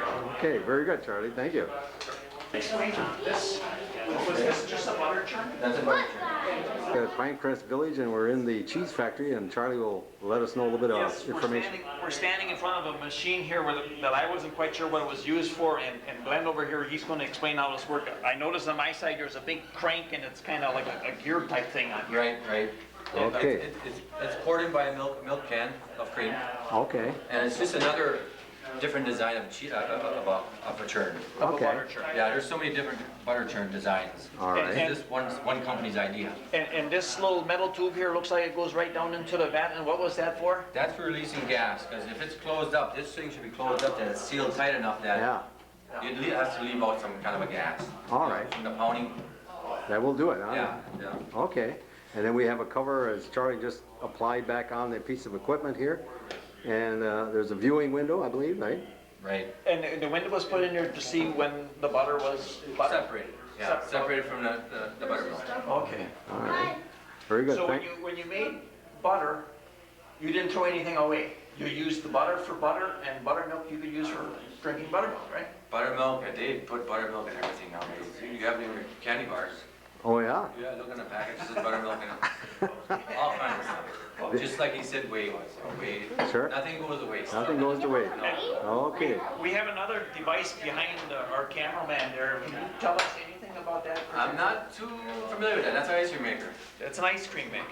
Okay. I never made ice cream. My folks did, but I never did. Okay, go ahead. We're at Pinecrest Village and in the cheese factory, and we've come upon another piece of equipment. Charlie will give us a little more information. Yes, this is what the name on it is a White Mountain freezer, and we know it's for making ice cream, but this is not one that private residents would have. It's much too large for that, and there's a big handle on there. We notice some bevel gears in here. Okay. And the space, there's a metal container in here where you put your ingredients in to make the ice cream. Okay. And the outer area here would be packed with ice. Okay. And I believe salt, because to make things freeze, you have to melt the ice to make the ice cream freeze, I believe. Something. And I know the gear would spin the cylinder inside to make it work. Okay. But I don't know what they put in there to make ice cream and Yes, I don't know the ingredients itself. I think there must be some cream, I presume. And I never seen a unit this big. I've seen a little laptop or type you sit on the kitchen table. Yes. Okay, it had a flywheel effect there too, so you could spin that thing around. Okay, very good, Charlie. Thank you. Okay, we got some places where they stored the cheese after the compression. And we're still at the Pinecrest Village, and we're in the cheese factory, and we've got some gentlemen here who know all the details, and we'd like to have them identify himself. Go right ahead, please. This is Mark Stecker, and I'm just going to talk a little bit about what we have on the table here. Right here, what I have underneath my hand here is a rennet barrel. It's usually shipped out this way from the different plants to use a coagulant in the cheese making process. That's how it's shipped in a wooden barrel. All right. And from here we go on to the fat testing. It's a system that's called a Babcock fat testing system. Okay. Where a reagent is added to milk, and in those days it was sulfuric acid. All right. Okay. And this would dissolve the calcium, and all that would be left would be the fat, All right. And then as this is spun in high revolutions, the fat would come to the top. Okay. In that stem. In the stem and its graduations. All right. And these graduations would be red. And if it would be 2, 3, 4%, whatever the cow would be. Sure. And that's how the farmer was paid for his fat. Okay, they paid by the butter fat that he Paid provided. by butter fat. So that meant you, with the quality of the cows that you bred and the feed you used, sort of determined it? Holstein cows or Guernseys are 2 different animals as far as fat content. Okay. So this goes back to then right in the beginning when you took your very first sample when we were outside, when you took your sample of milk, that would end up in these test things. In these test tubes, and here you find out, determine what we should pay the farmer. Ah, okay. Without that percentage of fat, which is taken times the pounds of milk that he has, sure, you wouldn't know what to pay the farmer. Ah. The fat is kind of ultimately turns out what the cheese will be. How much cheese you'll get. Okay. So you can pay the farmer more for more fat, more cheese. That's why you weigh the milk out there. Not only you take a sample, but you weigh it so you know what to pay the farmer once you get the sample tested. Once it's tested, and we have the weight of the milk. Okay. We can multiply that times the pounds of milk, and that's how much fat is in that quantity that he shipped to us. So again, if the farmer wanted to get paid more for his milk, if he had jerseys, I understand they're supposed to be... Jerseys would have a lot more fat as compared to a Holstein. In the early days it was a 3-5 test, and the jerseys were 4 or 5, almost some of them were 5 even. Yeah, yeah. But they didn't milk as much. Sure. But, so there was a trade-off there. There was a trade-off. Trade-off, okay. Today is mostly Holstein. Now as far as the cheesemaker, what was the ideal butterfat count? If you're making a cheddar cheese, like I think it was explained over there today, the experiment, like a 3.8 and 3.5 test is a relatively nice test for making a cheddar cheese. And if you're making a cheese that's a part skim, you're not really concerned with the fat because you're going to take some of the cream out anyway. All right. As in mozzarella, where your cheeses are partly skimmed. Right. Now I know there's another cheese, and I'm just going to throw that at you. Swiss cheese, is that the same functions, or there's something Swiss totally different there? It's kind of a different cheese compared to cheddars and mozzarellas and your Italian types and Colbys, whereas there is actually what they call a propanic gas added to the cheese. And this gas actually gives you your eyes in your Swiss cheese. Ah. That's why, and the gas pushes it at an equal pressure, and that's why you see a very nice shining hole. Sure. Okay. And they keep this cheese in warm climate for at least a week. Oh. It produces those holes. Okay. So that's where you get a little different texture and flavor. Okay. Now, as far as your background, I know you worked for your dad.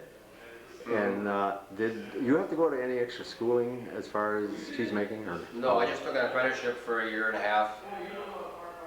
before I took my test as a cheesemaker. Sure. All is required actually to have a cheesemaker's license is 18 months of direct working with the cheese. Okay. But I took the apprenticeship too, and all right. There was some book work with it also. Okay. And again, you are working for a facility in actually my neighborhood. I live on Range Line Road. Okay. So, and I think it's, can you give me the location? Yes, sir, at 1105 English Lake Road. Yes. Is Pine River Dairy. Okay. Which is all butter making. All right. And no cheese making at all butter making and with a cheese store. Okay. So that's where I've been working for the last 10 years. Good, good. Well, that's a good name to also be involved with. I guess they've been at it a long time. It's a long time name, and these people go back into the mid-1800s when their family started the dairy business. I know there was a Rollin' Olm Yes. at the Olm Cheese Factory, which I believe is a different name now. Rollin' Olm is no. Rollin' Olm. Oh, that's right. Rollin' Olm Jr. had this one. Had this plant. Oh, okay. And now his daughters. Okay. All right. Very good. Well, thank you very much, sir. Sure, you're welcome. And again, identify himself and indicate what we're all about today. Go right ahead, please. I'm Mark Stecker, and we're looking at a container that was used for shipping cheese, daisies, different sizes of cheese. All right. The reason they used wood was cheese likes to breathe. All right. And then cheese was shipped this way before paraffining. It was the only way the cheese would stay dry, and the wood was constantly absorbing the moisture from the cheese. So you wouldn't have molding problems before you get to the place where it would be cut up and paraffined. Mm-hmm. That's the reason for wood. You call this container a daisy? Is that because that's the size of the cheese, the shape of the cheese. Okay, the size. Okay. It'd be a daisy. How many pounds of cheese would be put in this container? One like this would be probably 25 pounds. All right. Okay. There was higher amounts as far as poundage? Some of them, as you go up into the size of mammoth cheese, they were even up into the 2,000-3,000 pound. And Great. some of the cheese was shipped to the World's Fair. Yes. From a neighboring plant. It was 35,000 pound. Oh. So cheese can be made in all different sizes, from an ounce to, like I say, 35,000 pounds. Now, cheese of that size, the texture, the flavor, everything is the same from the outside right into the inside or inner areas. There's a lot of things that have to be done differently. Okay. They have to leave cores in the middle of these cheese for them to breathe. All right. Way the drain out. Yes. So it is quite a big different process when you make a bigger style. Okay. But on these sizes here, that was not necessary, is that right? No, this wasn't necessary. The cheese is made just like we saw in this. Okay, we have a rack in the back of you there, sir, and we've got some cheese, simulated cheese there. Yeah. Would you give us some information there, please? Well, here we have cheese on what they call the drying rack. All right. And it's still done today. When cheese comes out of the press, I don't know if you talked about the press. We talked about the press. Yeah, Cheese comes out of the press. And they look like they were making a piece of cheese like this with that press. Yes, like a daisy. It would have a bandage on it, a cloth. Yeah. And when the cheese comes out of the press, it is naturally going to have moisture on it. Sure. And moisture on the outside of the cheese will not last very long if you leave it that way. So what we're trying to do is you're trying to get a cheese that has a rind. Oh. That's where the cheese with rind comes from. Once the rind has got on the cheese by drying, you get that 1/8 inch of rind all around the cheese. Generally not edible. There's no problem. Oh, it sort of was a sealing effect. It was self-sealing. Once that cheese was dried, okay. people would turn it twice a day, get this side dry. Okay. Once that cheese is dried, the cheese probably would last for many, many years. Really? Because the rind is what seals in the moisture and keeps out any problems as far as molding. Wonderful. Well, that's very interesting. I think we learned a lot today. Unbelievable. Okay. Yeah, the cheese business is quite good to it. Okay. Very good. Well, thank you very much again for all the information and taking the time to talk to the camera on this thing. Okay, you're Thank you. welcome. Thanks a Very lot, good. Mark. Thank you. Talking with Mark, and it's pertaining to more on cheese, and Mark can maybe fill us in. Go right ahead, please. Okay, we're going to talk about, after we have the rind on this cheese, what possibly could be done with it as far as keeping it. It has to go through, you have to keep refrigeration. Okay. Any particular degrees that would be favorable? Favorable for aging cheese is 50 degrees. All right. With a humidity about 85%. Okay. So this is near raining. Yeah, I was going to say it's pretty high humidity. Humidity has to be high in order for cheese not to crack. Ah.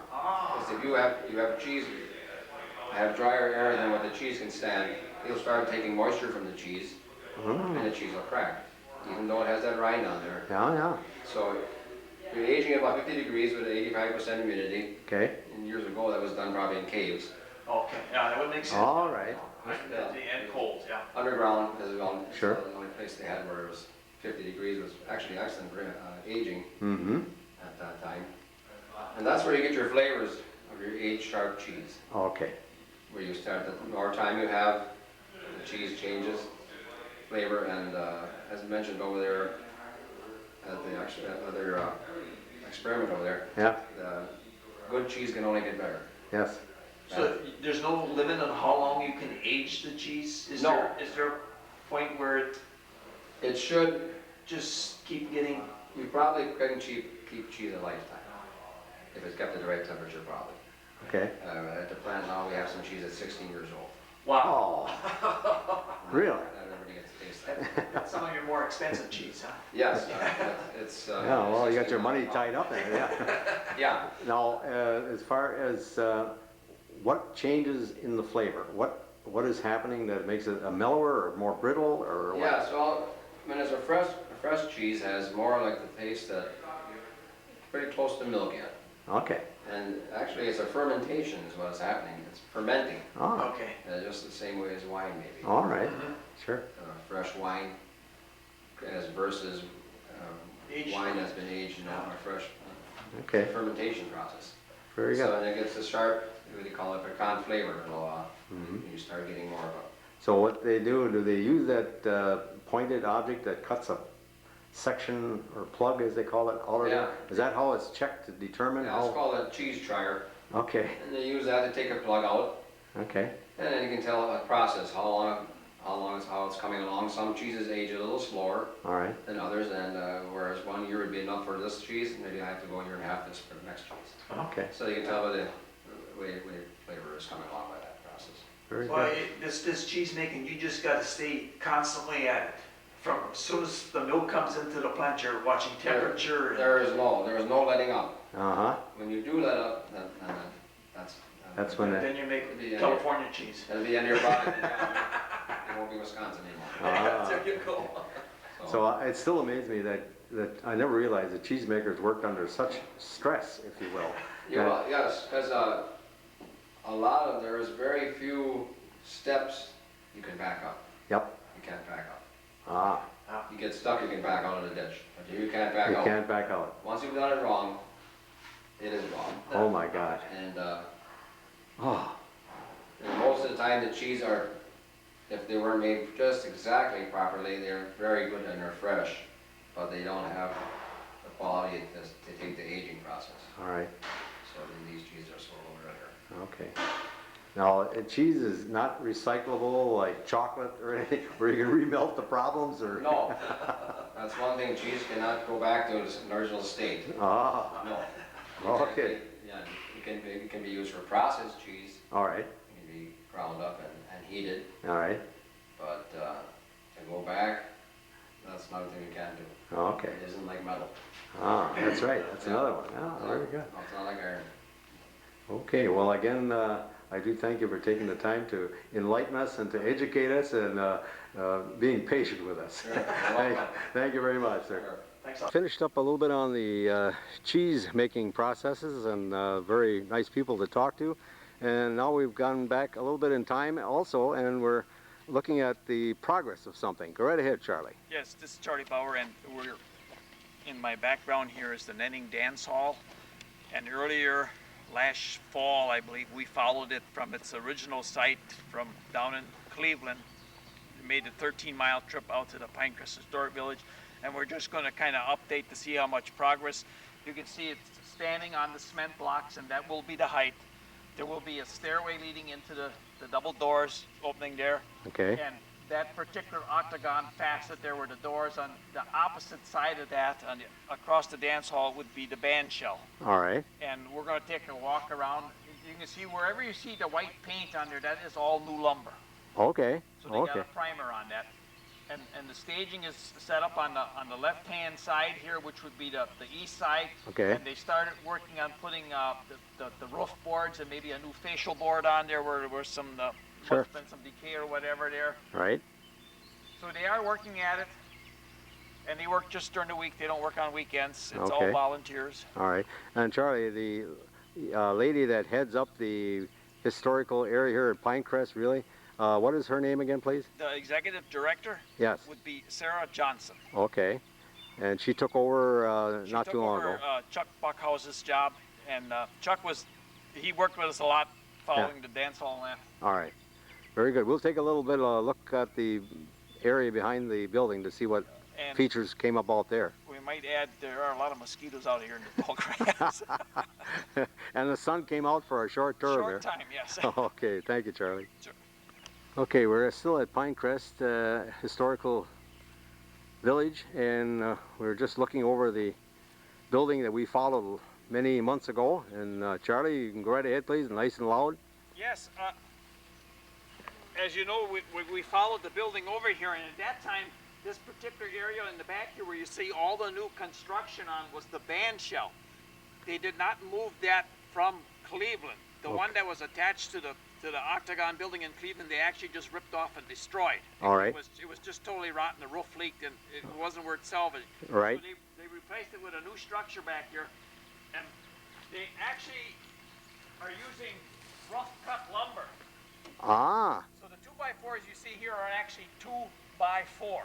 Ah. It's a rough cut lumber, and they're covering it here with this this matched lumber. All right. It kind of matches with the car siding that is on what you see, the green painted area over there. Sure, great. Very good. And it looks like they have the building, I was going to say squared up, but it's not a square building. It's plumb and level, it looks like. Okay. Now, Charlie, is this a doorway on this side? This will be, yes, this will be a doorway, and it would probably be used by the band members. All right. Okay, very good. Thank you, Charlie. The opportunity to step up into the building itself, and Charlie's checking out the floor. Yes, it's going to be a nice dancing floor. Just the right amount of little spring to it. Like, you know, a good dance floor always had just a little spring. Little spring, yep. And you notice all the cables are out of here now. So they got the building pretty well situated how they want it to set. Okay. Boy, it looks grand, doesn't it? Yes. And I'm standing in the partly finished band shell area. Yes. This is where the orchestra, and there is a step up here, is that correct, Charlie? Just a small, about a 6-inch step up here. Okay. And some of the new lumber that you can probably see up here are the new rafter lookout tails that they added on that was probably rotted. Okay. But as far as anything else inside replacing the fancy rafter work, none of that was done. That's all original. Just original all the way, and even the center area, which was always remarkable construction, is intact and just as is. No center post. Okay. This is going to be nice. Yes.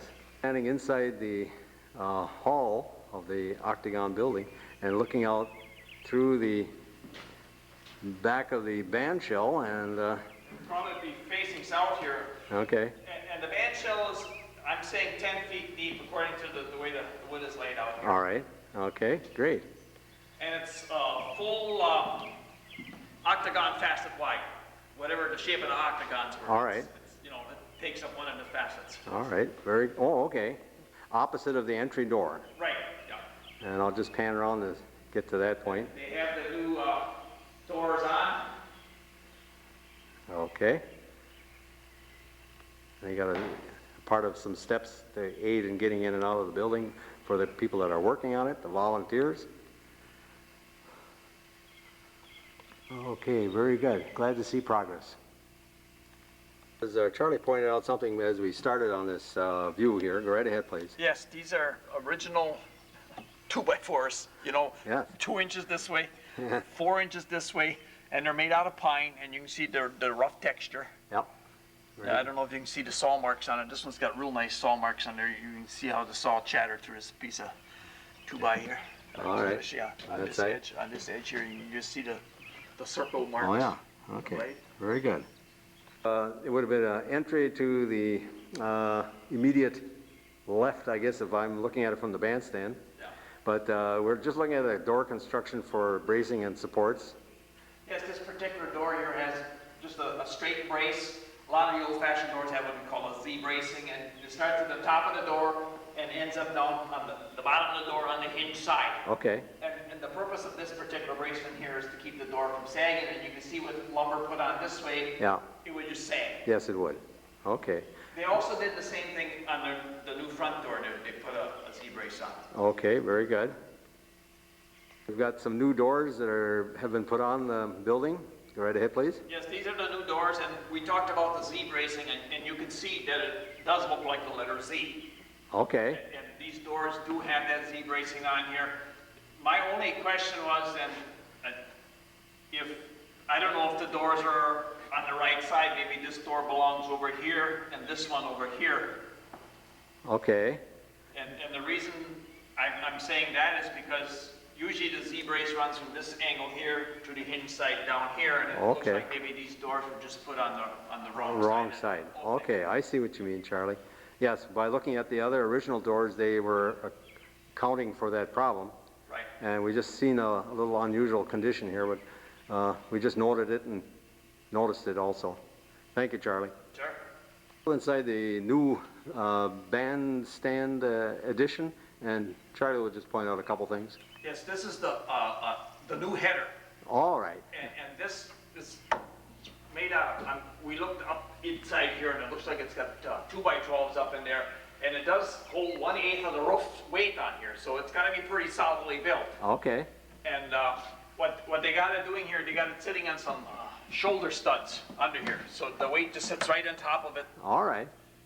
They even got it blocked in there a little bit further. Yeah, there, huh? yeah. So it looks like they got 1, 2, 3, about 4 Okay. studs under here holding up the weight here. Good. That should handle that load pretty easy. Sure.